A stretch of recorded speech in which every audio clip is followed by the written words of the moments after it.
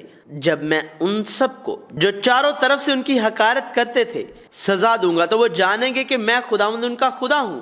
میں ہی اپنے گلہ کو چراؤں گا اور ان کو لٹاؤں گا۔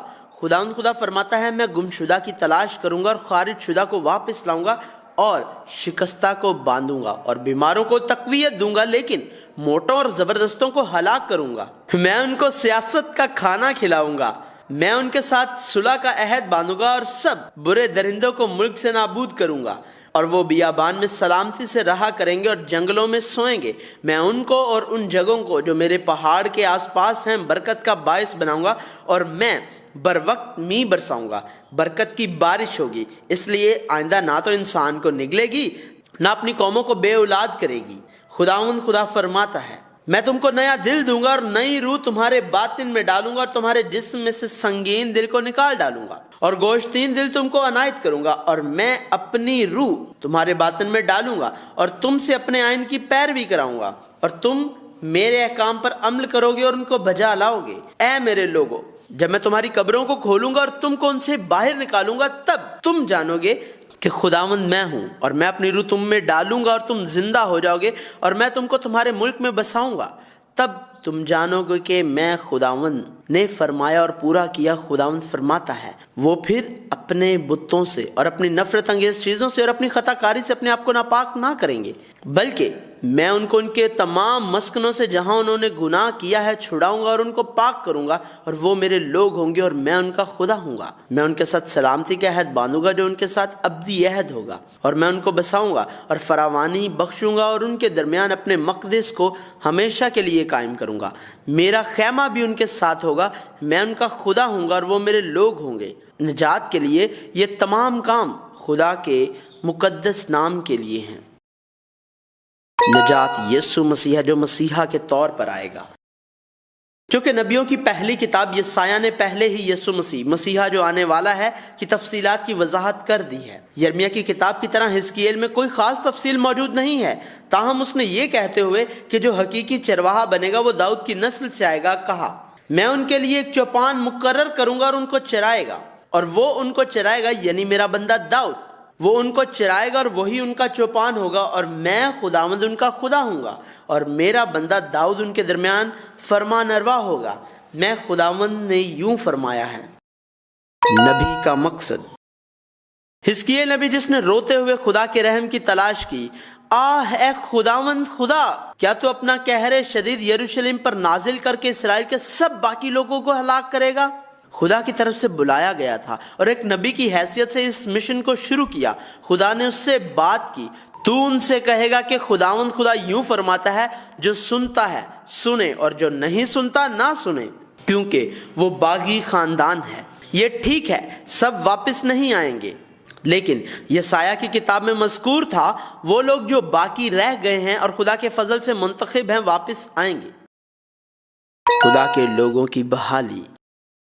قوموں کے خدا کا جلال اور قدرت دیکھنے کے بعد خدا کے لوگ جان لیں گے کہ خدا ان کا خدا ہے۔ بہت ساری قومیں یہ بھی جانتی تھیں کہ اسرائیل کو ان کے گناہوں کی وجہ سے اسیر کر لیا گیا تھا، اور خدا اپنے نام کی خاطر اپنے جوش سے اپنے لوگوں کو واپس لائے گا اور ان پر پیار نچھاور کرے گا۔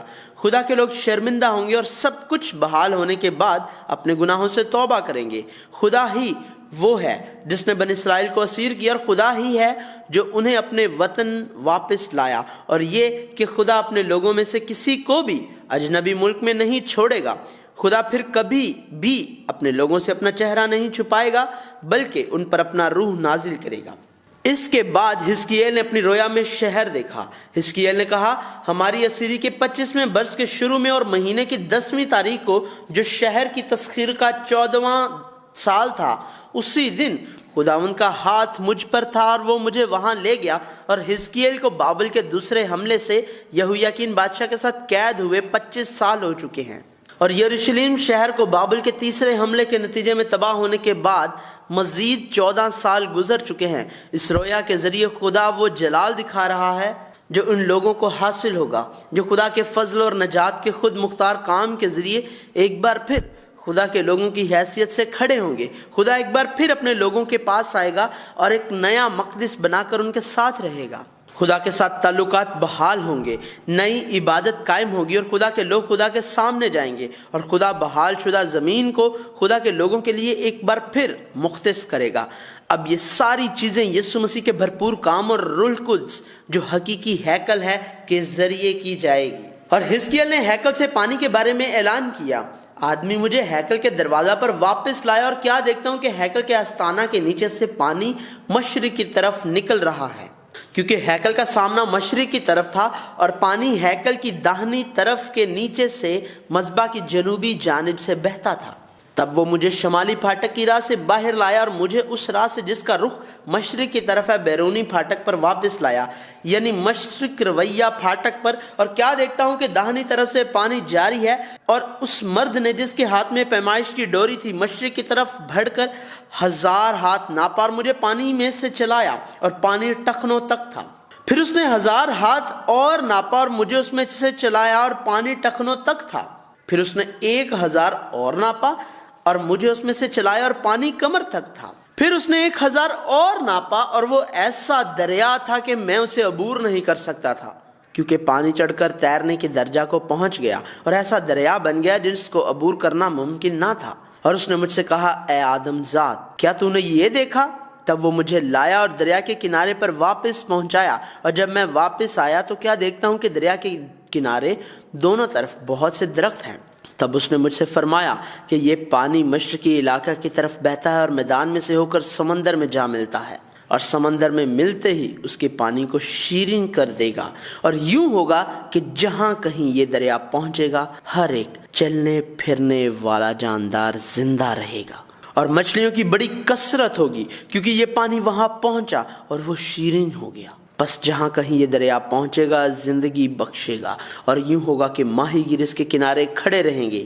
عین جدی سے عین اجلیم تک جال بچھانے کی جگہ ہوگی۔ اس کی مچھلیاں اپنی اپنی جنس کے مطابق بڑے سمندر کی مچھلیوں کی مانند کثرت سے ہوں گی، لیکن اس کی کیچ کی جگہیں اور دلدلیں شیریں نہ کی جائیں گی، وہ نمک زار ہی رہیں گی، اور دریا کے قریب اس کے دونوں کناروں پر ہر قسم کے میوہ دار درخت اگیں گے، جن کے پتے کبھی نہ مرجائیں گے اور جن کے میوے کبھی موقوف نہ ہوں گے۔ وہ ہر مہینے نئے میوے لائیں گے، کیونکہ ان کا پانی مقدس میں سے جاری ہے، اور ان کے میوے کھانے کے لیے اور ان کے پتے دوا کے لیے ہوں گے۔ ہیکل سے پانی ہر چیز کا احاطہ کرے گا، سمندر کا پانی بچائے گا، مچھلی اپنی جنس کے مطابق بڑھتی جائے گی، اور دریا کے بائیں اور دائیں طرف کھانے کے لیے بہت سے پھلدار درخت ہوں گے۔ یہ اس لیے ہے کہ مقدس سے آنے والا پانی زندگی کو جاری کرتا ہے۔ یہ خشک ہڈیوں کو زندہ کرنے کے بارے میں حزقییل کی رویا تھی، اور اس وقت خدا نے یہ کہتے ہوئے کہ خدا کی روح زندگی کی روح ہے کہا، اے میرے لوگوں، جب میں تمہاری قبروں کو کھولوں گا اور تم کو ان سے باہر نکالوں گا، تب تم جانو گے کہ خداوند میں ہوں، اور میں اپنی روح تم میں ڈالوں گا اور تم زندہ ہو جاؤ گی، اور میں تم کو تمہارے ملک میں بساؤں گا۔ تب تم جانو گے کہ میں خداوند نے فرمایا اور پورا کیا۔ خداوند فرماتا ہے۔ یسوع نے اسی لیے کہا، اگر کوئی پیاسا ہو تو میرے پاس آ کر پیے، جو مجھ پر ایمان لائے گا اس کے اندر سے، جیسا کہ کتاب مقدس میں آیا ہے، زندگی کے پانی کی ندیاں جاری ہوں گی۔ اس نے یہ بات اس روح کی بابت کہی جسے وہ پانے کو تھے، جو اس پر ایمان لائے، کیونکہ روح اب تک نازل نہ ہوا تھا، اس لیے کہ یسوع ابھی اپنے جلال کو نہ پہنچا تھا۔ خدا نے جو کچھ کہا اسے یقیناً پورا کرے گا۔